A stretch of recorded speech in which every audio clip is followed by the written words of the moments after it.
You mentioned earlier that you kind of leaned into more who you were in college at McKendree. You kind of developed and blossomed into the person that you are now.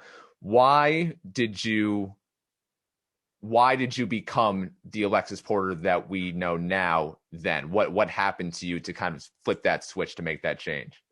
I would say one, education, like expanding and taking the time to learn things about myself and things that I'm passionate about, like discovering what I really was passionate about. And I'm definitely passionate about activism and a lot of different things like that. And then finding and building really great friendships too, I think was the biggest part. And like, I'm going to say diversity also. Like Shen's an extremely like it's a predominantly white school, and the way I viewed race was so different in high school versus my perspective of it now, and like the things I experienced there totally different. And like I guess I didn't have the same opportunities to like expand my friend group as I did in college.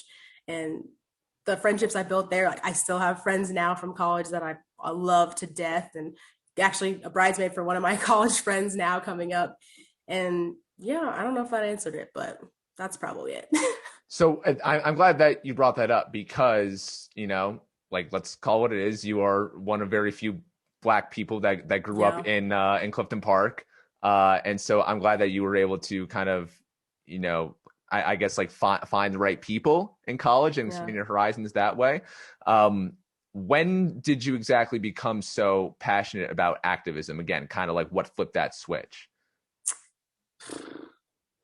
I think honestly experiencing the racism firsthand. So like I was very blessed. Like I love that I grew up in Clifton Park, and Shen was an incredible school system. So like I was very blessed that way, and it definitely prepared me for college. We talk about Colt Lit all the time. Like those courses were hard, and I'm glad I took them because when I got to college, I realized they prepared me to do the coursework that I had to do there. And College was I easy.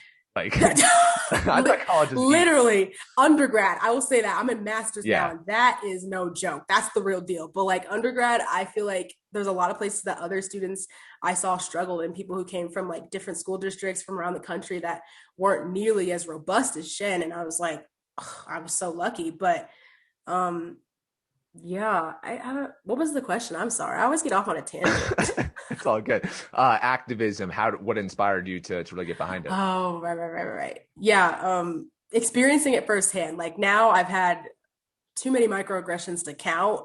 And being in Illinois, yes.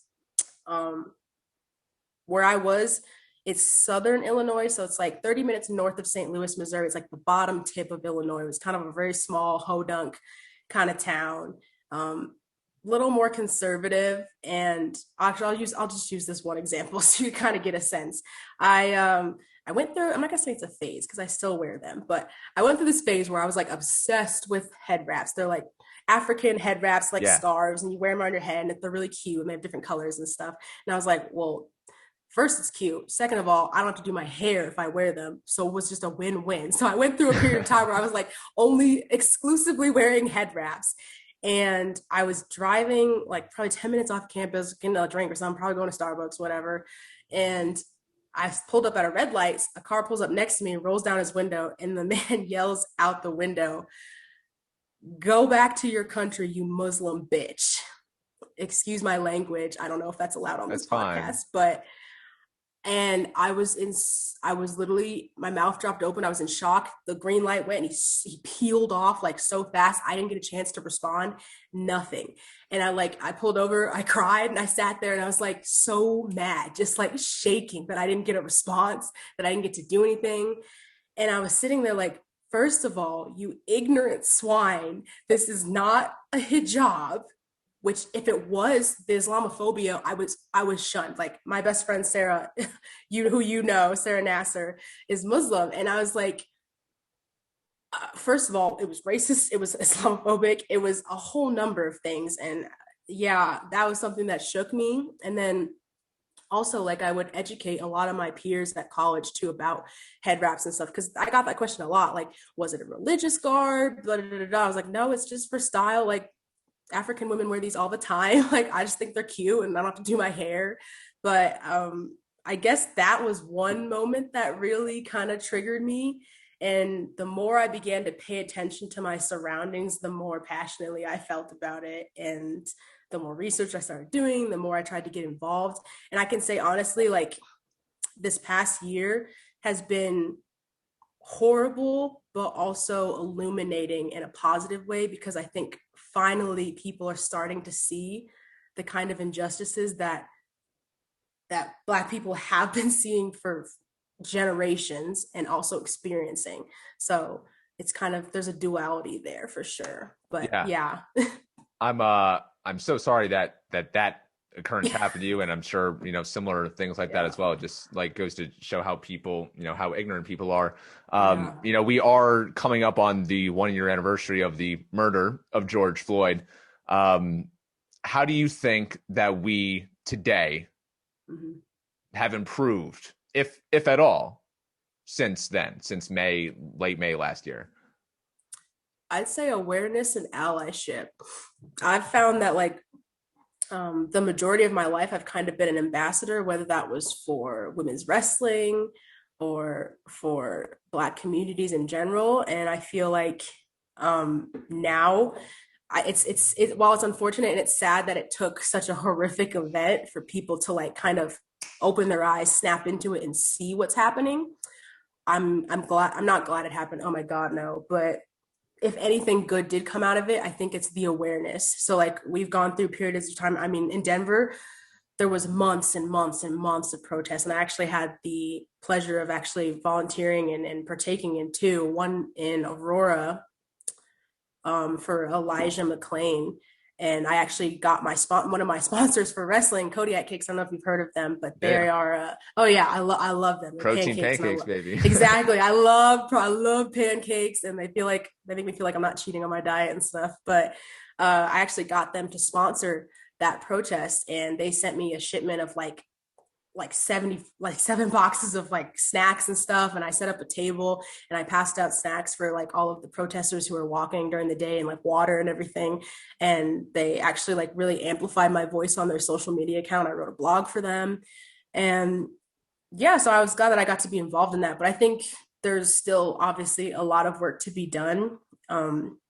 I think even like just the changeover in our political leaders has brought a lot of that to light. The insurrection at the Capitol, like it's crazy to believe that people today in 2021 still think this way, but that just goes to show how much work there has to be done, because the scars that were created from 400 years ago, they've never healed. They've just been Yeah. covered up. And Yeah. yeah, that's how that happens. Yeah. Like you said, you don't want change to happen because of the reasons that they do. George Floyd's murder, the pandemic aside, obviously a Yeah. horrible way to come to certain realizations about how we need to live our lives. There's certain tragedies that have happened in my life that you don't want to happen, but they do teach you things. So you don't want those to happen completely, in vain or whatever. You want something good to happen out of that. So I think something good is happening out of here. And on the point of just your growth in college, I feel the same way, from the other side. I grew up we grew up in a very whitewashed place, wasn't exposed to too many. Listen, for example, like you can probably count on two Yeah. hands the number of Black kids in our grade.